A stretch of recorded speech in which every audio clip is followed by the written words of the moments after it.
Hey everyone, this is Jersey Campos with Visual Learning. Now I'm really excited about this new tip here I just kind of discovered recently. It's going to add a lot of possibilities with animating objects in your courses.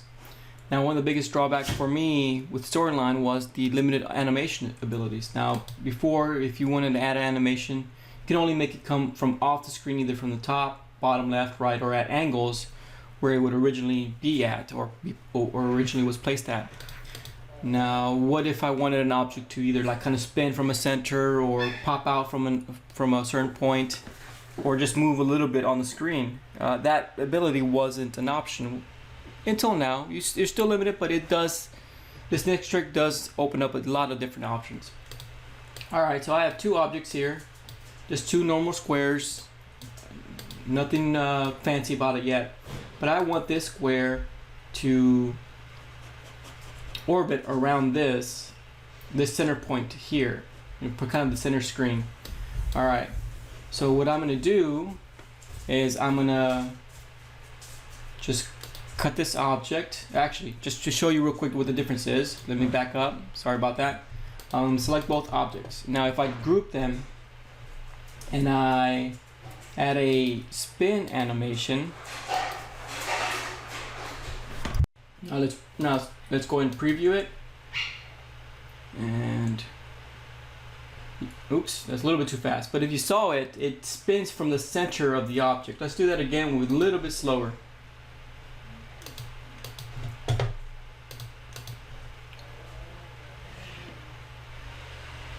Alright, so now you can see it spins from the center, not from here where I wanted it to be. So let's go ahead and ungroup this.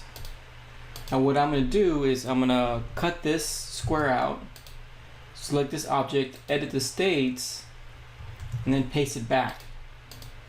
Alright, so now I'm done editing. Now when I add the spin to this object here, and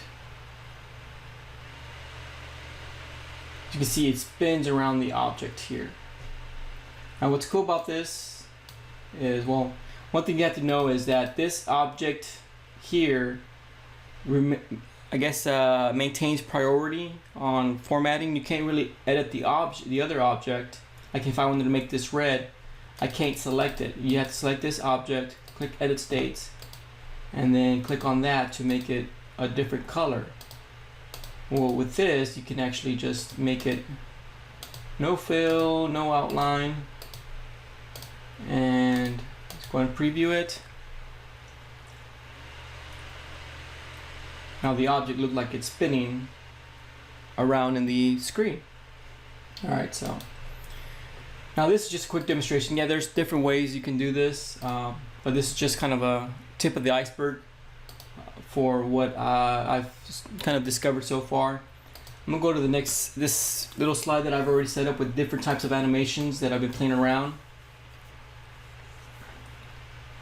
So you've already seen this spinning object around another object, but let's say you wanted something to pop out kind of from the center of the screen, or from kind of like out of a box, or you can actually do this, the grow, and the object will show up from that center point where the object was.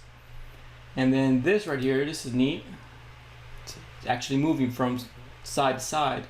I set this at very slow so you can see it well. Alright.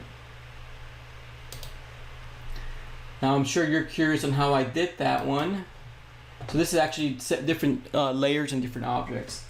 I started off with just this button that triggered this layer. Let me see, this layer right here. So this object, the priority object, or I'm sorry, let's rename it to something like the first object or the main object. Alright, so when you add animation to Storyline, whether it's coming from left, right, bottom, or angles, it's going to take the outermost side and start from there and then finish wherever the object was resting at. So knowing that this object's exactly 200 pixels wide, so when it animates, it starts from here at the edge of the screen and moves in to where it was originally placed at. So knowing that, I added this button exactly 200 pixels to the left of this. And when this finishes up, it shows a new layer that actually does the opposite. It moves it back to the left. So you get this thing going back and forth, back and forth.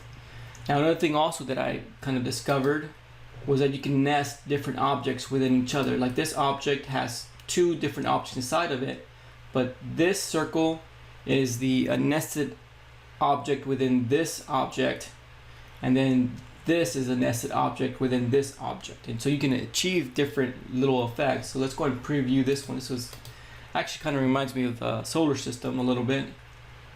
So when I click on it, it actually spins around. This spins around this one, and this spins around this one. So let's go ahead and check it out again.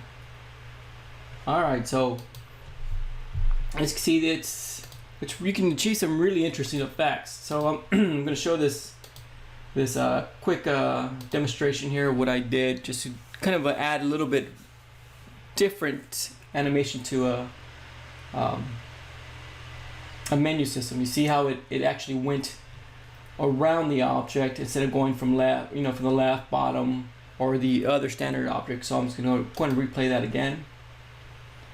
So it goes around it.